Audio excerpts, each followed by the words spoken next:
Okay, let's just dive right in. Today, we're going to talk about the HO1 dataset, this incredible project from Harvard and Google that has given us the highest resolution map of the human brain ever. And to really get what that means, I want you to picture something. Imagine a tiny cube of tissue right on the tip of your finger. We're talking about the size of a single grain of sand. Now, how much data do you think is really in there? 1.4 petabytes. Yeah, that's a number it's almost impossible to really wrap your head around. It's the same as 300 million high-resolution photos. And all of that, every last bit, comes from that one tiny speck. So what this discovery does is it takes this vague idea of, oh, the brain is complex, and makes it real. I mean, you can literally count it. You can measure it. It's a colossal digital universe hiding in a microscopic physical space.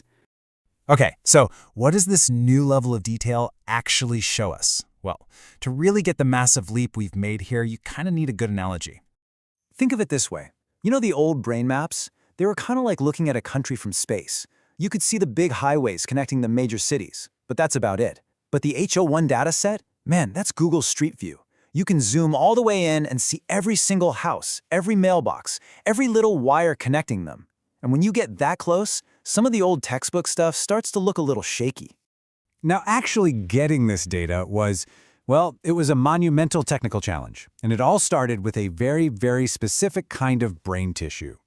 See, you couldn't just get this from a brain bank. The problem with cadaver tissue is that it starts to break down the second the heart stops, and you can't map these tiny, nanoscale connections if the whole structure is basically falling apart. That's why the team had to get a healthy piece of cortex that was removed during a surgery for epilepsy. The tissue is essentially still alive when they preserved it, which is why the detail is just so incredible.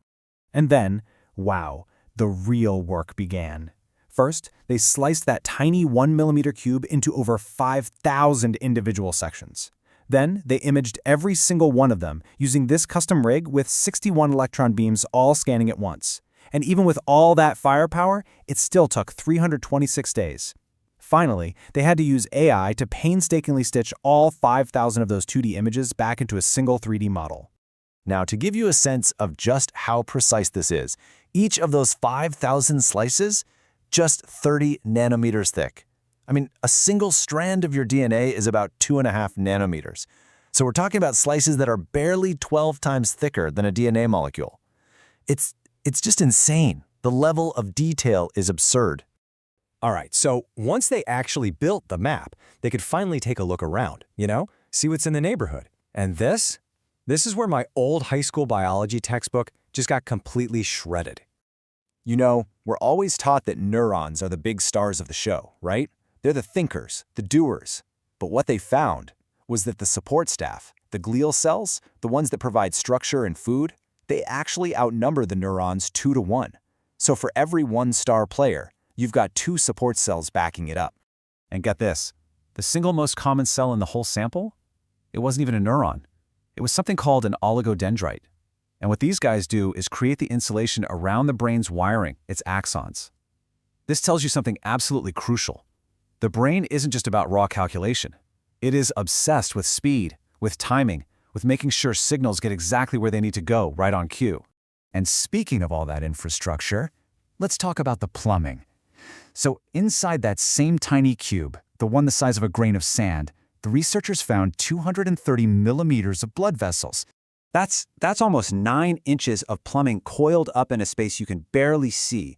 And what this shows us is this incredible paradox. See, the brain as a whole runs on just 20 watts of power, like a dim light bulb. But the local infrastructure needed to deliver that power, it's massive. It tells you the brain is basically always just moments away from an energy crisis. But okay, beyond just counting things, the map revealed something truly stunning. A whole new kind of architecture. Deep down in the cortex, in layer 6, they found these neurons they started calling compass cells. And their dendrites, their little receiving antennas, they weren't random at all. You'd totally expect them to be this tangled mess, right? Like tree roots just spreading out everywhere. But nope. Instead, they were incredibly organized. They all pointed in 2 very specific mirror image directions, perfectly lined up with the information highways running below. So think about what that means. The brain isn't just a jumble of wires. It's more like a printed circuit board with these dedicated lanes built to manage the flow of information. Okay, now let's talk about the connections themselves, the synapses. My understanding was always that a synapse is basically a whisper, a tiny little vote from one neuron to the next. And for the most part, that's totally true. A whopping 96% of all the connections they found were just a single, tiny synapse. But then they found the screamers. They found pairs of neurons that were connected by not one, not two, but in one wild case, 53 separate synapses. Look, this is not random. The chances of this happening by accident are less than 1 in 10 billion. A single synapse, sure, that can fail. But 53 of them all connecting the same two cells? That connection is built for 100% rock-solid reliability. When neuron A fires, neuron B is going to fire. Period. This isn't a whisper. Like one of the researchers said, it's a detonator. And that brings us to this really profound question that neuroscientists have been chasing for a century. Where do we actually store a memory? The theory has always been that it exists as some kind of physical trace in the brain, something called an engram. And these super connections? Well, they might be just that. They might be the engram. The axon literally wraps around the dendrite like a vine growing on a trellis. It's so easy to imagine this structure being built up over time through sheer repetition. We could literally be looking at the physical scar of learning, the embodiment of some deeply ingrained habit or a powerful memory from this patient's life. But it wasn't all elegant design and beautiful architecture. The map also turned up stuff that, well, it's just not in any textbook I've ever seen.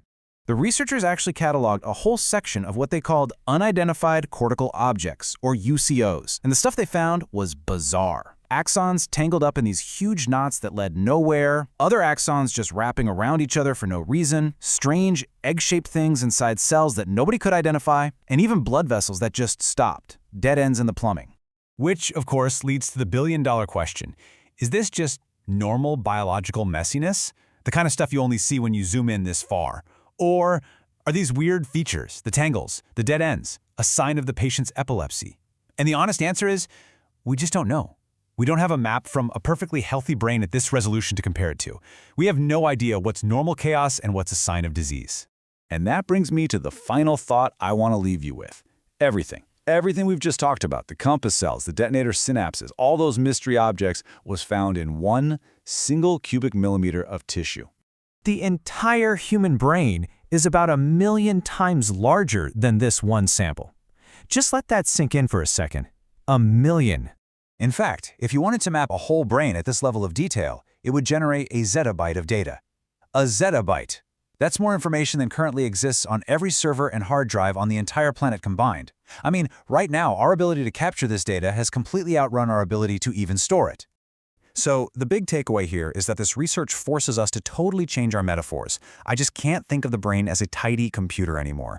Computers are neat, they're organized. This is a jungle.